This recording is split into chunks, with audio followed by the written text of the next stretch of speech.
Buenas, buenas. Buenas tardes. Buenas tardes, abogado. Hola, Buenas estimadísimos. tardes. ¿Qué tal?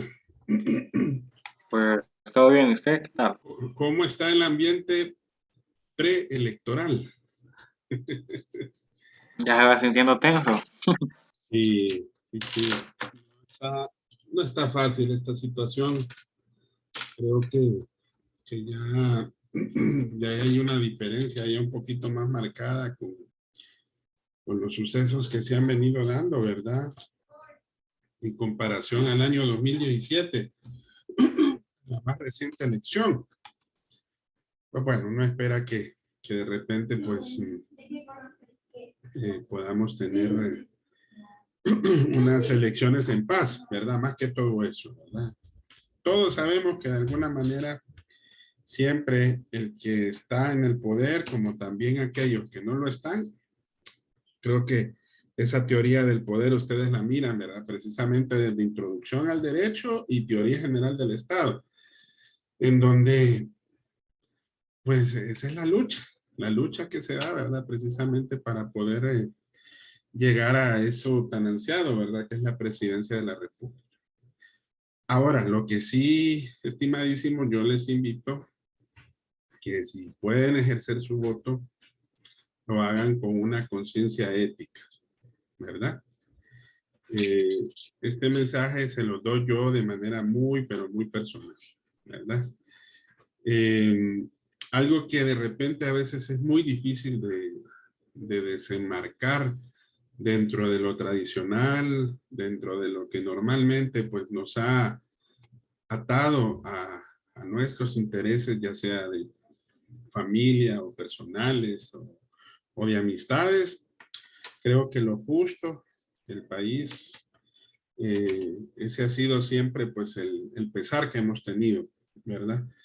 Que vemos que hay personas, y me refiero más que todo a lo que son las elecciones, a lo que son los curules de los diputados, porque si ustedes se fijan, el poder legislativo ha tenido un poquito más de protagonismo en estos últimos 8 años. Ustedes han visto la gran cantidad de hierros que de repente se han cometido a veces dentro de lo que es el aspecto legal y cómo esto ha afectado mucho, mucho a los intereses económicos, a los intereses políticos y a los intereses sociales de la nación y más específicamente de quienes padecemos precisamente de esta situación. Ahora, ¿qué significa votar de manera con una conciencia ética?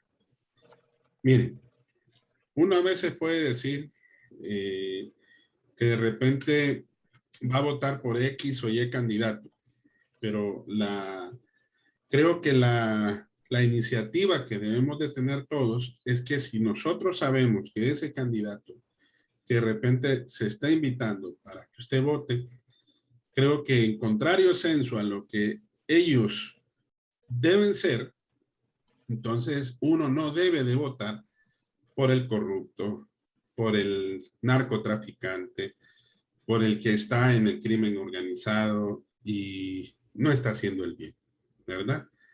Ahora, muchos me pueden decir, abogados, recuerden que existe dentro de nuestro estado lo que es la presunción de inocencia. Pero miren, la justicia, y más en los países latinoamericanos como el nuestro, está muy, pero muy marcados por situaciones que de repente son muy difíciles o han sido muy difíciles de cambiar. Estos paradigmas políticos, desde el punto de vista social y más dentro del punto de vista económico, porque uno muchas veces dice, si X candidato quiere llegar a ser diputado o X candidato quiere llegar a ser alcalde o X candidato quiere llegar a ser presidente, y si de repente le toca invertir mucho más de lo que normalmente uno puede deducir que va a tener en cuanto a sus ingresos, entonces uno se pone a pensar lógico y dice, bueno, este negocio no está saliendo cuadrado, no me están cuadrando las cuentas. Gasté 4 o 5 millones en campaña, de repente por un candidato X, Y yo lo que voy a ganar con mi sueldo, que es el derecho precisamente al cual tiene el funcionario público, porque si el pueblo lo escoge para realizar esa labor pública, entonces, en base a mi sueldo, que es el monumento legal que yo voy a recibir para cumplir mi labor como funcionario, entonces no me va a cuadrar. De repente, al sumar todos mis salarios y al final hago una contabilidad, me va a decir, bueno, entonces, ¿qué intereses hay? ¿Verdad? Entonces, estimados, esa es la invitación. No hay que dejar de votar, hay que participar. Aunque muchas veces digan, no, ¿de qué me va a servir o de qué de repente? Pero esa es una de las cosas que más ha marcado las elecciones en nuestro país. Ustedes ven, desde que hemos vuelto a la vida política democrática, desde 1982 hasta la época, ha habido un alto grado de abstencionismo. Hay muchas personas que no votan, que no son parte de las decisiones ciudadanas de un país. Entonces es importante hacerlo. Pero eso sí, trate de votar con una conciencia ética. Que usted sepa que ese candidato, bueno, nadie es monedita de oro en la vida, pero que por lo menos esa persona que usted ha podido evaluar, de repente tiene un buen perfil, y no solamente perfil, sino de poder ver sus actos, ver su testimonio de vida, tanto a manera profesional, personal y familiar. Y vale la pena investigar, ¿verdad? Fíjense que yo hasta el momento, yo voto aquí en Francisco Morazán, yo hasta el momento he escogido solamente 18 candidatos a diputados por los cuales yo voy a cruzar mi voto. Y todos son de diferentes partidos políticos. En mi familia siempre ha estado marcada una tradición política, pero no. Lastimosamente, siempre dependemos de un favor. A veces uno dice, sí, fulanito me sirvió, pero a veces no nos podemos a pensar que ese que nos sirvió, ¿verdad? Va a permitir un pensamiento en nosotros que es hasta egoísta. Porque sí, de repente el que está dentro de ese grupo de poder va a gozar de las mieles del mismo. Bien como lo decía Aristóteles en su teoría de la argolla o del arete. Quien está dentro de la argolla es el que se beneficia. El que está fuera de ella brilla, ¿verdad? Y se aparta de la lustre realidad que de repente pueda vivir, ¿verdad? Por no gozar de esa plena conveniencia que tiene de estar en ese grupo. Entonces, hay que irnos quitando esos malos pensamientos. Digo yo malos pensamientos porque a veces decimos, no, yo voy a votar por fulano porque me ayudó o porque le ayudó a X. Pero si usted de repente evalúa en su actuar y ve que esa persona ha sido marcada, digamos, por diferentes escándalos que han sido eh, muy, pero muy sonados dentro de lo que es el actuar a nivel de funcionarios públicos, creo que ahí bien dice el dicho, ¿verdad? Cuando el río suena, es segurito que está jalando no solamente un conjunto de piedras, está jalando una gran cantidad de cosas que de repente a veces nosotros mismos no nos damos cuenta, ¿verdad? Entonces hay que participar, ¿verdad? Y hagámoslo con conciencia ética, vuelvo y repito, ¿verdad? Hay que votar por las personas que de verdad lo merecen. Bueno, fíjense que quiero consultarles antes de comenzar pues, lo que hemos venido tratando en estas clases. Recuerden que ya solamente nos queda la próxima semana con ustedes. A ver, el examen lo tenemos el 6, sí. Nos queda esta clase de hoy y la próxima semana, que espero que nos miremos, si Dios lo permite, en 3 ocasiones. Yo sé que a veces digo, sí, nos vamos a hacer en 3, pero a veces se ha presentado algún inconveniente, ¿verdad? Pero es bien complicado, ¿verdad? Entonces, vamos a tratar de poder completar. Quiero ver lo de las actividades, porque yo estaba revisando el foro. Recuerden de que está la actividad del foro. Y fíjense de que me estoy percatando que todavía no hay una buena cantidad de participaciones. Ahorita, por ejemplo, voy a ingresar a ver cómo vamos. Y sí, fíjense, ahorita veo 1, 2, 3, 4, 5, 6, 7, 8, 9, 10 participaciones. Y recuerden que en la clase son un poco más de 40. Entonces, como mínimo debería de estar el doble de participaciones, ¿verdad? Digo yo en el sentido de que no solamente se puede dejar de participar una sola vez, sino que pueden participar, tal como lo establece la consigna, más de 2 veces, ¿verdad? Entonces, no se vayan a olvidar, ¿verdad? Y recuerden que por efectos del tiempo no podemos modificar la fecha de entrega de ninguna de las tareas, porque recuerden que la reposición, tal como está establecida, si no más recuerdo, en el caso de la clase de las 5 de la tarde, está el 10 de diciembre. Y recuerden que la fecha del último examen es el 6.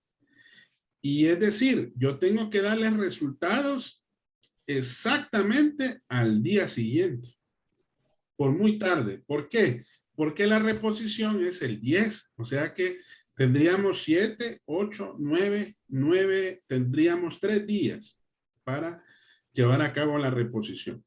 Entonces, tanto con las actividades del foro, tanto con las actividades de las tres tareas grupales que estamos llevando a cabo.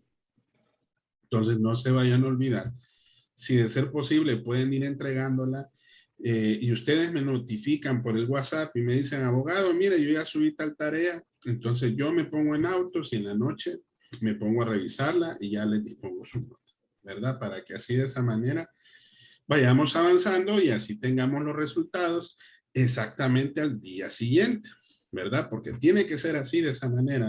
Por muy tarde tengo que entregarles ese mismo día 7, por muy tarde por la tarde-noche, ¿verdad? Porque recuerden que van a tener exactamente 3 días para poder hacer precisamente su examen de reposición. Y recuerden que la reposición es de cualquiera de los 3 exámenes. Entonces, tenemos que tener la nota total y tenemos que tener también las notas de los 3 parciales para que ustedes puedan decir, sí, mire, abogado, yo voy a hacer la del primero, o la del segundo, o la del tercero, ¿verdad?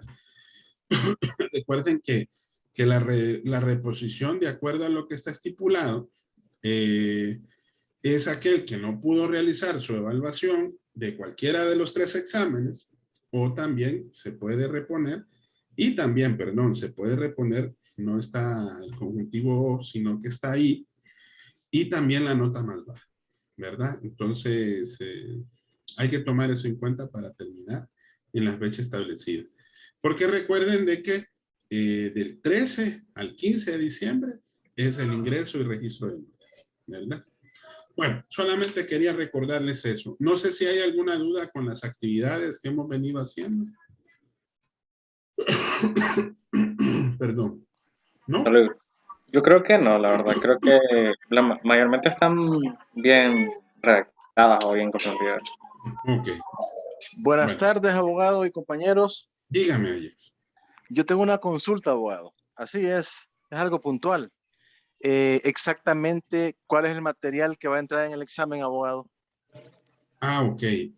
Recuerde, estimadísimo, que como esta vez lo hicimos precisamente al revés, como la clase es al revés. ¿En qué le digo yo clase al revés?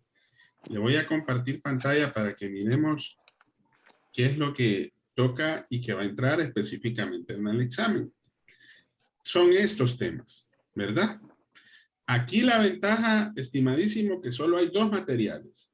El resumen de Tapia María Antonieta, que es completo, que está dentro del contenido de todos estos capítulos, y el material de métodos de investigación.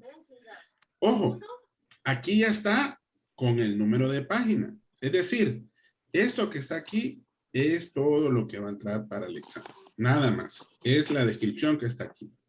Ya sí, estas actividades, Ayex, ya están evaluadas y ahí yo no le voy a preguntar más, ¿verdad? Solamente sí es lo que viene aquí, ¿ok? Mire, abogado, disculpen la molestia, que es que estoy en varias cosas aquí en la casa ahorita que vengo llegando de mi trabajo. Sí, Ok, estoy claro con todo el material, las páginas que están enumeradas, que la última es de la 234 a la 241. Ahí estamos cheques, sí, ¿verdad? Pero sé que hay otro material más que va a entrar. ¿Cuál es? ¿El que empieza con fuente documental, fuente y documento? ¿O son este, los apuntes, metodología de investigación? este Este es. material. Este es el otro que entra en examen entonces. Exacto, este. Son los dos materiales. Porque recuerde que este es un material que es complementario a los temas que estamos viendo, ¿verdad? Sí, sí, entiendo. Por ejemplo, ahorita, hoy vamos a terminar esta parte que recuerden que estábamos viendo lo que son las técnicas de recopilación de datos. Entonces, esto lo estuvimos viendo ayer y hasta lo que es el trabajo de gabinete, que es el tema final, que es el capítulo siguiente, que es lo que incluye precisamente el capítulo siguiente. Tal como está conjuntado el material es para irse saltando uno y después al otro, ¿verdad? Primero, en la primera parte, que es universo, población y muestra, hasta aquí, hasta este cuadrito. Y ahí vamos al siguiente tema, que es los procedimientos de recolección de datos. Y por último, el trabajo de gabinete, ¿verdad? Que eso va a la par con los capítulos que estamos viendo aquí, ¿verdad?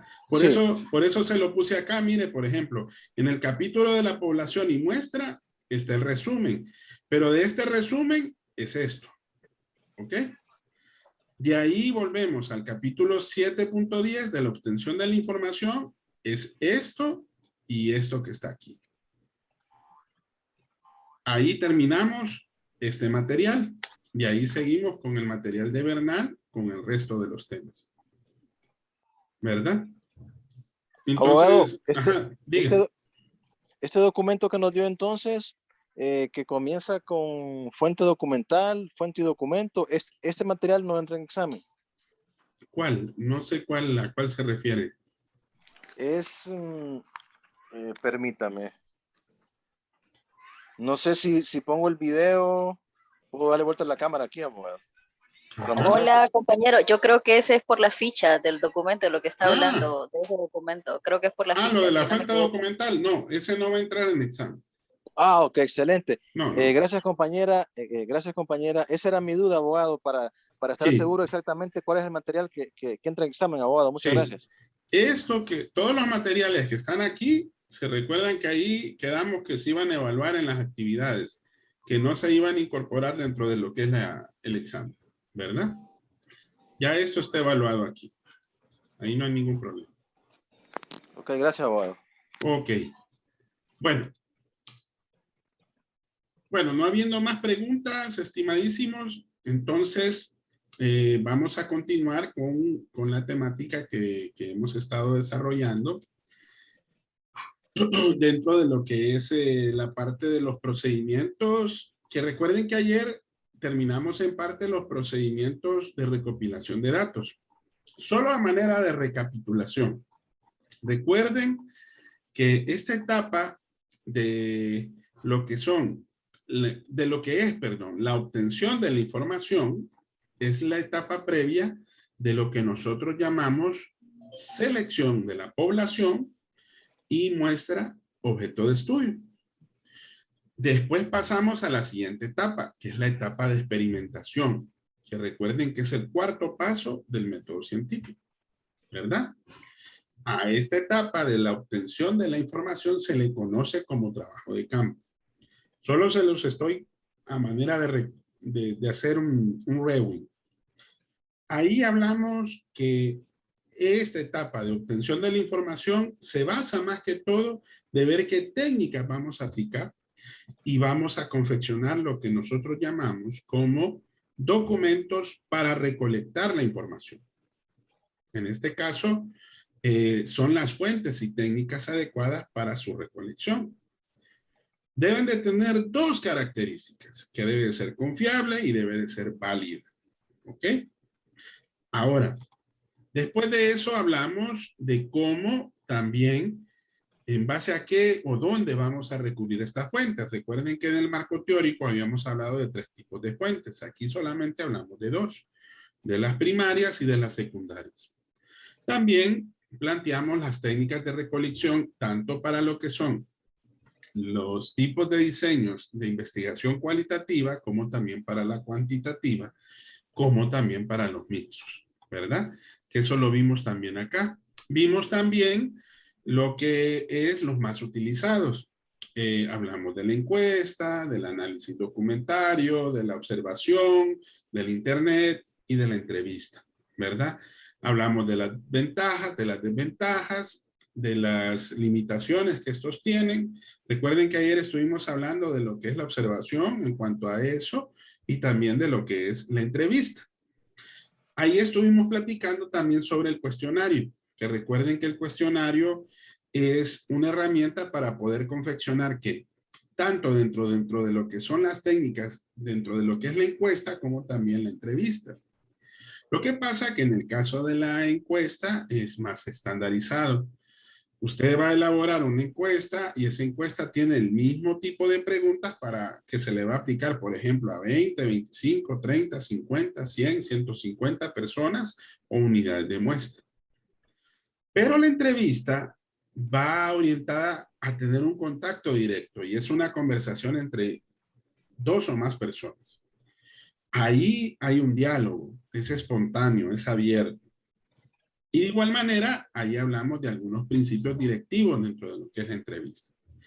El cuestionario como tal, como habíamos dicho, es estandarizado cuando se aplica la encuesta, pero es más abierto cuando se aplica a lo que es la entrevista.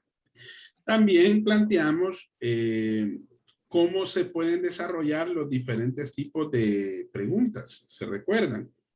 Que estas preguntas pueden ser abiertas, pueden ser cerradas, pueden ser por estimación, que en este caso son las llamadas categorizadas.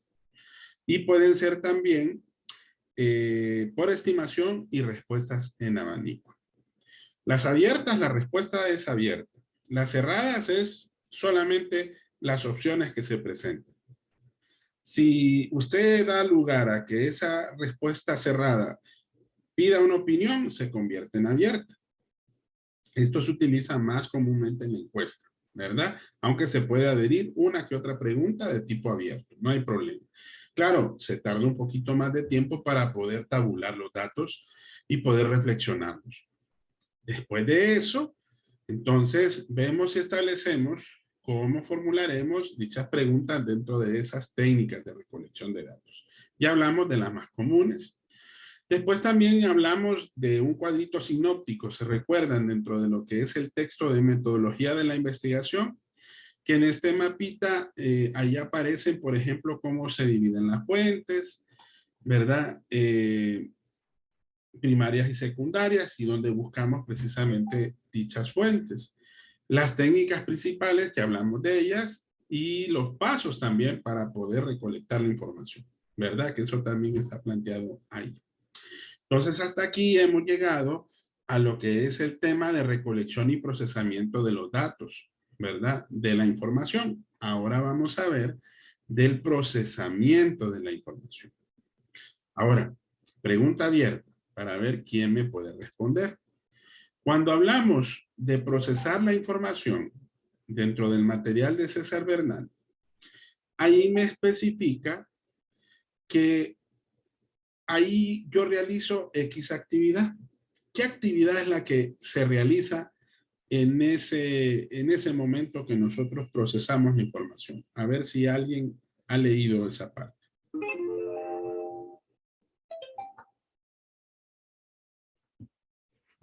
A ver, ¿en qué consiste el procesamiento de la información en cuanto a los datos?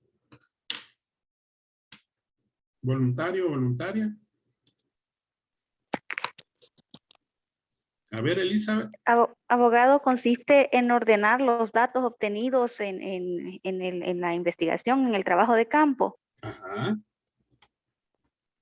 ¿Por qué cree que están desordenados? Vaya. ¿Qué pasa? Imagínese que usted está viendo y dice, vamos a aplicar una encuesta, vamos a hacer después la siguiente técnica de entrevista, después vamos a hacer un par de grupos focales, precisamente a los grupos que nosotros identificamos, y después de eso vamos a procesar la información. ¿Qué se supone que pasa ahí con todos esos datos? ¿Cómo están? Desorganizados. Exacto. Bien lo dice el texto. Están dispersos, están desordenados y cada uno está de manera individual, ¿verdad? Así lo dice precisamente el texto de Bernal. Entonces, ¿qué es lo que va a hacer usted? De todo eso, ¿lo va a qué? Lo va A juntar, a organizar y a analizar para Así realizar el es. análisis de datos. Para poderlo analizar es según qué. A ver si se recuerda. Ahí en el planteamiento del problema y en la fase posterior hay tres cosas que nosotros tuvimos que haber hecho. Para analizarlo según Sí. las hipótesis, Ajá. los objetivos y las preguntas que se Y las realizaron. preguntas de investigación. Exactamente. ¿Verdad? Ahora, el procesamiento de la información actualmente, estimados, generalmente antes se realizaba de manera, vaya, ¿cómo les explico? De manera empírica. Al decir empírica era con las, era con la información que yo tuviera. Y hacía uso de algunos tratamientos, de algunas fórmulas estadísticas, papel de trabajo, y ahí podía decir de que era de manera manual. Pero ahora hay una diferencia. Ahora tenemos diferentes aplicaciones informáticas o herramientas que nos apoyamos para poder ingresar la información. Vaya, por ejemplo, creo que Microsoft, dentro de lo que es ese paquete de Office, tiene el Access, que es precisamente un programa en donde usted puede crear una base de datos. ¿Mm? Y el Access puede servir para poder tabular la información. Pero existen otra infinidad de aplicaciones que también sirven para eso, ¿verdad? Y entonces eso nos hace el trabajo un poquito más sencillo, más fácil, ¿verdad?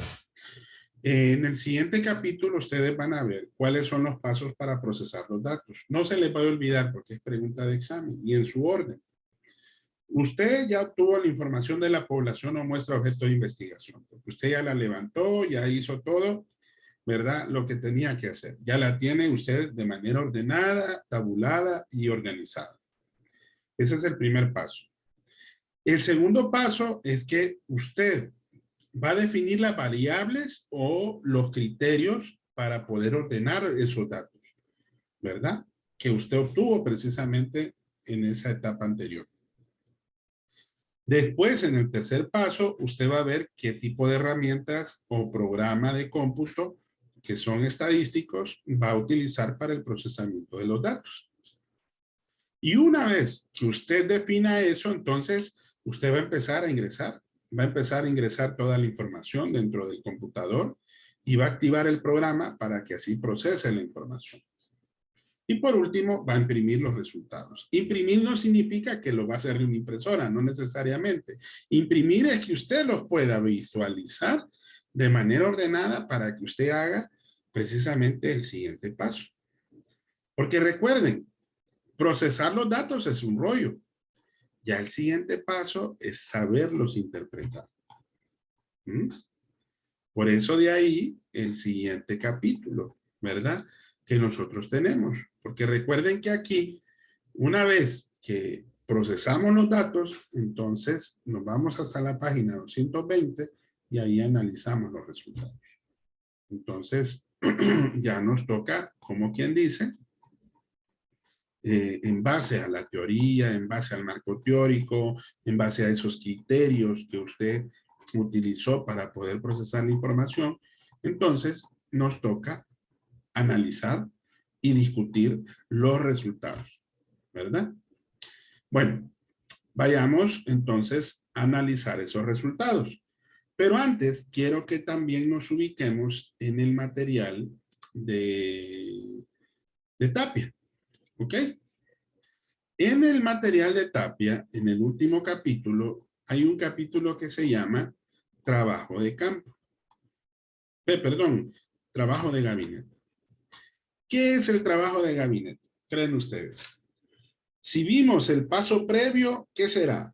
¿Analizar los resultados o será ordenar los resultados o obtener los resultados? ¿Qué creen ustedes? Esa puede ser una pregunta de examen. Ordenar Comparemos. los resultados, abogado. Exacto. Porque recuerden que el trabajo de gabinete lo que usted hace es tabularlos. ¿Qué es el trabajo de gabinete? En otras palabras, usted analiza, usted interpreta y ahí usted empieza a redactar las conclusiones. ¿A la luz de qué? A la luz de los antecedentes teóricos que usted tiene. ¿Y dónde están? En el marco teórico. Como usted ya tiene un conocimiento más amplio de lo que es la temática del problema de investigación, entonces usted va a saber analizar e interpretar y de ahí va a sacar sus propias conclusiones. ¿Sí? Ahora, en el documento del anteproyecto, jóvenes, porque ojo, una cosa es el proyecto final de investigación y otra cosa es el anteproyecto.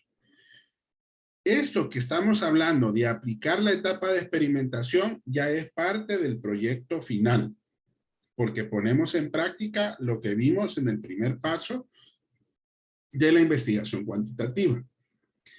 Pero ojo, en el anteproyecto, lo anterior a esa etapa es todo lo que debe de contener dicho informe. ¿Por qué? Porque en dicho anteproyecto nosotros vamos a organizar y vamos a establecer qué es lo que vamos a precisamente hacer en la parte de campo o de poner en práctica precisamente todo lo que formulamos en esas primeras etapas del proyecto de investigación. Pero imagínense, ya estamos en la etapa en donde ya está aprobado eso, ¿verdad? Porque eso también lo vamos a hablar dentro de la redacción, precisamente después del análisis de los resultados, ¿verdad? Que es el capítulo 7.3. De ahí vamos a ver ciertos elementos que se incluyen dentro del trabajo dentro del trabajo del anteproyecto, que ya es, por ejemplo, el cronograma de actividades. Cada actividad va a tener que tener asignado un presupuesto y finalmente la parte de la bibliografía que vamos a incluir en esa etapa, ¿verdad? Todo eso lo vamos a ver en el siguiente capítulo. Pero ahorita lo que quiero es que miremos el análisis de los resultados y la discusión. Bueno, para poderlos analizar y poderlos llevar al documento del proyecto final de investigación, se pueden hacer de diversas formas. A ver, ¿cómo podemos mostrar los resultados? De acuerdo al material de María Antonieta Tapia. ¿Cuáles son los tipos de representaciones que podemos hacer para poder hacer ver los datos estadísticos recopilados? A ver, ¿alguien La que lo haya escrita. leído? Ajá, sí, de La forma escrita. Solo que ahí resalta lo básico, ¿verdad? Representación gráfica también, abogado, y tabular, recuerdo. Que esos son las más comunes, ¿verdad? Casi siempre usted acompaña un gráfico con una tabla, ¿se ha fijado? ¿Verdad? Y también está la semitabular, ¿verdad? Que es parecida a la tabular, solo que no hay un cuadro, sino que usted incorpora cifras a un texto, pero usted resalta las cifras para mejorar su comprensión y por eso da la impresión que fuera un cuadro, pero no lo es, ¿verdad? Esa es la representación semitabular. Bueno, ahí están ciertas características, ¿verdad? Que ahí pueden marcar dentro del material de Tapia. Ahí terminamos con el material de Tapia y nos vamos a quedar solamente con el material de César Bernal en la página 220. Ahora, otra pregunta.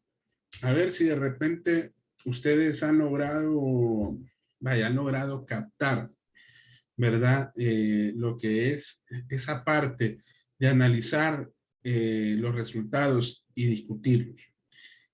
¿En qué consiste el análisis de los resultados? Ya lo mencionamos ahorita en el trabajo de gabinete, que es exactamente lo mismo. Ajá. ¿Qué incluye ahí?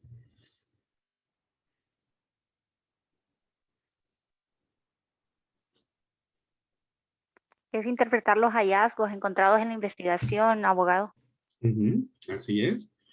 Ahora, toda esta interpretación que usted va a hacer, ojo, ¿verdad? Recuerden que lo va a hacer a la luz precisamente de todos los objetivos que usted planteó, las hipótesis, las preguntas, ¿verdad? Y ahí usted, después de ese análisis, ¿verdad? Porque recuerde que aquí la finalidad es evaluar o confirmar las hipótesis que usted planteó, ¿sí o no? O si de repente se va a generar un debate sobre algún descubrimiento que usted ha hecho dentro de lo que es la investigación. Y usted debe de saber demostrar qué implicaciones va a tener la investigación, ¿verdad? Para futuros trabajos que se vayan a realizar dentro de dichas investigaciones. Entonces, en términos generales, en cuanto a lo que es el análisis, aquí usted debe de demostrar si él mismo dio respuesta a qué. A ver. La hipótesis. A los Ajá. objetivos. A los objetivos, a las preguntas, ¿verdad? Porque recuerde, la etapa de experimentación me va a decir si la solución anticipada al problema de investigación se formuló correctamente. Me va a poder comprobar si la hipótesis es verdadera, ¿verdad? Ahora, ¿qué pasa si de repente, si usted no puede respaldar con la investigación, sino que encuentra una hipótesis nula aquí? Es decir, aquí va contrario a lo que es la hipótesis de trabajo, de encontrar específicamente el objeto mismo de la investigación. ¿Será que la investigación no sirvió para nada? ¿O de qué nos va a servir para poder nosotros de repente replantear algún elemento dentro de la misma investigación? Serviría para iniciar un nuevo estudio. Posiblemente. O de repente se puede regresar unos pasos antes. Tal vez ahí usted se da cuenta que el problema estaba mal formulado, que tal vez se tuvo que haberlo replanteado. Por lo tanto, va a cambiar varios elementos, va a cambiar los objetivos, va a cambiar las hipótesis, pueden cambiar hasta las variables, ¿verdad? Pero no significa que eso ha quedado en nada. Más bien eso le va a ayudar precisamente a poder replantear su trabajo de investigación, ¿verdad? Bueno, ojo, esta etapa que nosotros estamos planteando, recuerden que ya el planteamiento o los resultados van en el informe final, ¿ok? Ahora, en este caso, ya nosotros podríamos pasar a la siguiente etapa, ¿verdad? Que es el cronograma de actividades, presupuesto y bibliografía. Recuerden, en este sentido hemos llegado a una etapa en donde nosotros ya pusimos en práctica el conocimiento a partir de las técnicas, ya hemos organizado, ya hemos tabulado, ya empezamos a generar conocimiento, ¿ok? Ya nosotros ahí hemos comprobado si realmente el trabajo de investigación ha tenido un fruto de acuerdo a lo que nosotros nos hemos planteado desde el primer paso de la investigación. Bueno, dejamos stand-by ahí un poquito y nos vamos a establecer dentro de cómo vamos a desarrollar nosotros dicho proyecto. Digo stand-by porque no está en el mismo orden, ojo. Porque, ojo, no es que vamos a establecer un cronograma hasta aquí, no. El cronograma de actividades, el presupuesto y la bibliografía, si ustedes ven, tal como está planteado, debe de irse haciendo en el documento o se hace en el documento del anteproyecto. ¿Por qué? Porque yo tengo que saber si es viable el proyecto, por ejemplo, en base al presupuesto que yo me estoy planteando. Si no voy a gastar más de la cuenta, por ser así. O si tal vez voy a organizar las actividades de acuerdo al orden que debe ir establecido, ¿verdad? ¿Cómo se le llama a esta etapa, estimadísimos? A ver, está en la página 223. Ahí sí se ubica. ¿Cómo se le conoce a esta etapa que es el cronograma de actividades y el presupuesto de inversión? Pregunta de examen.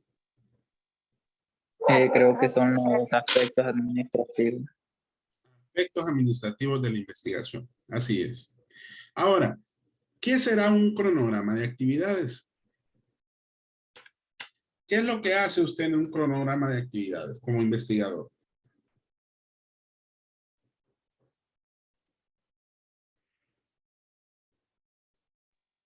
Programar actividades que se van a realizar en la medida en que se va haciendo la investigación Ujú.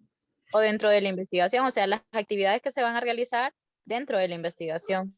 Sí, porque recuerden que dentro de la investigación usted ya formuló ciertos objetivos, ¿sí o no? Y ahí mismo también ya formuló ciertas hipótesis que usted debe de probar. Bueno, en ese cronograma de actividades, usted va a describir y va a programar, como bien lo dijo usted, estimada, todo lo que va a ser requerido para poder desarrollar la investigación. ¿Mm? Ahora, ¿cómo debe de ir establecido el cronograma de actividades? ¿Qué debe de establecerse dentro de dicho cronograma? A ver si leyeron ahí un poquito. ¿Qué contiene el cronograma? El tiempo y los recursos financieros que se van a requerir en la investigación. Ajá. Bueno, de entrada más que todo se pone las actividades y el tiempo, ¿verdad? Eso es lo principal. Eso se hace mediante un tipo de gráfico. A ver, ¿qué tipo de gráfico menciona Bernal ahí que se utiliza para poder hacer un cronograma de actividades? ¿Cómo se le conoce a este gráfico? Ahí menciona 3 él, pero el ejemplo que ahí está establecido es un tipo de gráfico, aunque no lo creen. ¿Cómo se le llama? Las gráficas de Gantt. Así es cierto. Es una gráfica de Gantt, ¿verdad? Recuerde que el gráfico de Gantt es un diagrama en donde usted representa precisamente el cronograma de las actividades que usted va a desarrollar dentro de la investigación. Es más sencillo, más práctico, ¿verdad? Si usted ve al lado izquierdo, usted dispone lo que son las actividades. Y al lado derecho, de acuerdo al tiempo que usted va a llevar, vaya, por ejemplo, hay mucho investigador que lo hace en meses, ¿ok? Entonces se ubica desde el momento que inició, eso sí, usted debe de disponer las actividades conforme se vayan a desarrollar dentro del proyecto de investigación. Entonces tiene que ir en un orden. Y ese orden debe de ser cronológico. Si se fijan, de cierta medida, usted al disponer las actividades, cada actividad, algunas inician desde el primer mes y otras van a iniciar hasta el segundo, hasta el tercero, otras hasta el séptimo, otras hasta el noveno y otras hasta antes de que finalice precisamente el proyecto de investigación, ¿verdad? Bueno, no sé si hasta aquí hay preguntas, estimadísimos.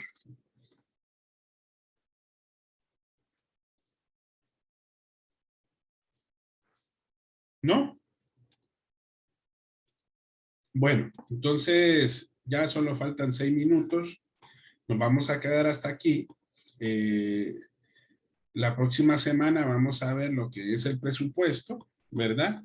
Y vamos a ver también cómo se redacta y entrega el informe del anteproyecto, ¿verdad? Para que se ubiquen. Léanlo bien porque se pueden confundir entre lo que es el informe y entrega del documento del anteproyecto y otra cosa que es posterior a eso es la entrega, la redacción y entrega del informe final de la investigación, ¿verdad? Que se hace en 2 momentos totalmente distintos, ¿verdad? Entonces, eso léanlo. Creo que va desde la página 227 en adelante, ¿verdad? Yo quería terminar esta parte del presupuesto, pero ya nos queda poco tiempo. Bueno, solamente entonces, estimados, si nos conectamos la próxima semana. El lunes yo les dispongo precisamente los días que nos vamos a conectar a la hora de clase. ¿Ok? Sí, abogado. Vaya, pues. Bueno, un gusto haber hablado con ustedes. Espero que en el Señor no haya novedad el domingo y que si Dios lo permita, clases no vamos a tener el día lunes, no se preocupen. Aunque de repente estemos en nuestros lugares o de repente nos toque movilizarnos, ¿verdad? Pero ojalá que no haya ningún inconveniente. Hay que orar mucho y hay que pedirle al Señor dirección, ¿verdad? Para que todo vaya de la mejor manera posible en estas elecciones y de igual manera en el proceso posterior a las mismas, ¿verdad? Nos vemos. Yo el lunes siempre les voy a poner qué día nos vemos, ¿verdad? Creo que va a ser entre el martes y el jueves. Ahí nos vamos a ver, ¿verdad? Muchas gracias, abogado. Bueno, cuídense. Feliz noche. Vemos. Vaya, hasta luego.